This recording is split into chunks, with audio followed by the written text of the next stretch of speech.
I'm Aldrin Rovi W. Libaton. I'm Sanalia Pamlian. I am Julian Lakat. I am Kijame E. Diginion. I am Jolene Sarana. And we are the broadcasters from Group C Network. What is the power of international organization? There are three powers of international organization: the power of classification, fixed meaning, and diffuse norm.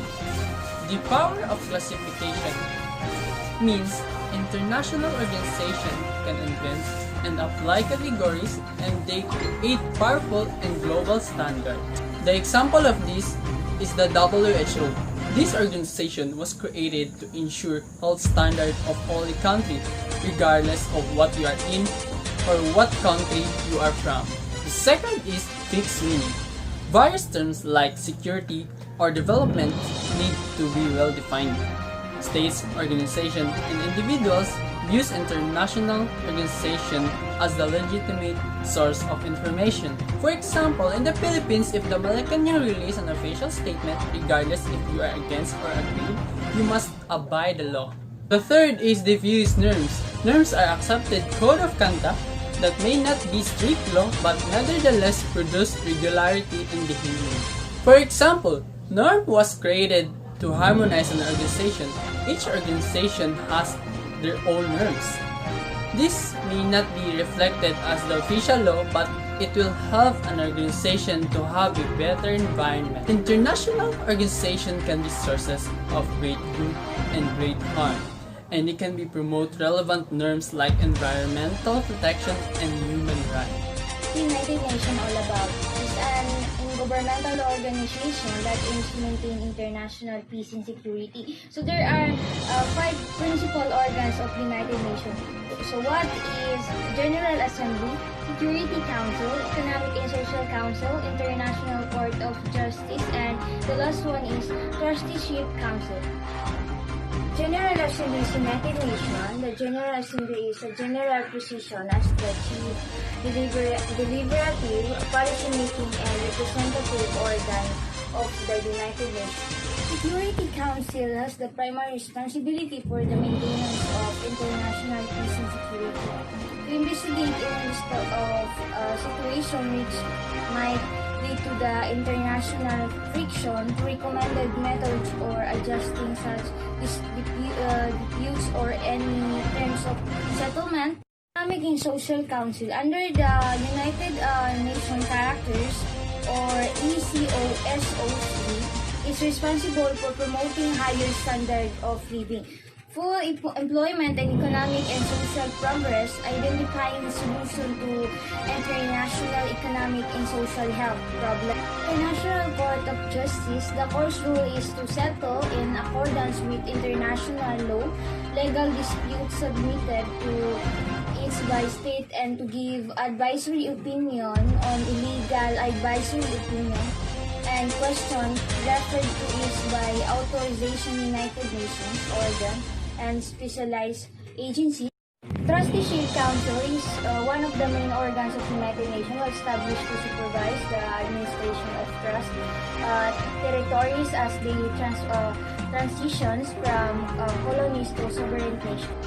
I am going to discuss and differentiate state regionalism and non-state regionalism.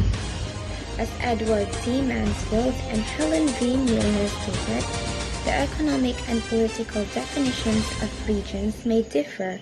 However, there are certain features that everyone can agree on. First is that regions are a group of countries located in the same geographical specified area, or a group of two or more regions that are organized to control the flow and choice of policies. Second is regionalism, and regionalization should not exchange its definition. When we say regionalism, it refers to a political process categorized by economic policy cooperation and coordination among countries, while the regionalization focuses on the regional concentration of economic flow. Now, let's talk about the two types of regionalism. First is state regionalism. It is the coordination of countries and may also refer to the formal project, policy, or scheme promoted by regional states. It is also defined as a theory of cooperative supremacy and a planned union of national economies through cooperation. It is viewed that increased economic cooperation leads to increased political cooperation between two or more nations, and that the state is less likely to go to war if they have high economic and commercial interdependence. Second is the non-state regionalism. This new regionalism varies in different forms. They can be a tiny associations that include no more than a few actors and focus on a single issue, or a huge continental unions that address a common problems from territorial defense to food security. Also, it is identified with reformists who share the same values, norms, institutions, and systems that exist outside established institutions and systems. What is NATO and OPEC, and what are the reasons for their establishment? NATO, or North Atlantic Treaty Operation, is also called North Atlantic Alliance, which is an intergovernmental military alliance between 30 European and North American countries. NATO was formed in 1949 to provide collective security against the threat posed by the Soviet Union. NATO is a way to communicate many countries easier. NATO has two languages, the English language and French language. NATO is created by United States, Canada, and several Western European nations in April 4, 1949, Washington District of Columbia, United States. OPEC means Organization of the Petroleum Exporting Countries, a group consisting of 14 of the world's major oil exporting nations. OPEC was founded in 1960 to coordinate the petroleum policies of its members and to provide member states with technical and economic aid. The focus and work of OPEC is to regulate oil price and ensure stabilization of oil. In order to secure economic and regular supply of petroleum to consume nation, stable price for petroleum producers, and fair return on capital for those investing in the petroleum industry.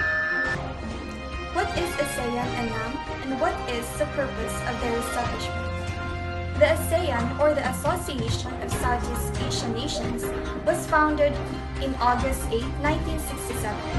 It is a regional organization that brings together desperate neighbors to address and to promote economic, political security, and cooperation among its 10 members: the Brunei, the Cambodia, Indonesia, Laos, Malaysia, Myanmar, Philippines, Singapore, Thailand, and Vietnam. And on the other hand, the NAM, Non-Aligned Movement, was founded in June 12, 1961. It is a forum of 120 developing world states that are not formally aligned with or against any major power bloc. It is the largest grouping of states worldwide. The purpose of the organization was enumerated by Fidel Castro in his Havana Declaration of 1979 as to ensure the national independence, sovereignty, territorial integrity, and security of non-aligned countries in their struggle against imperialism, colonialism, neocolonialism, racism, and all forms of foreign aggression, occupation, domination, interference, or hegemony, as well as against great power and bloc politics.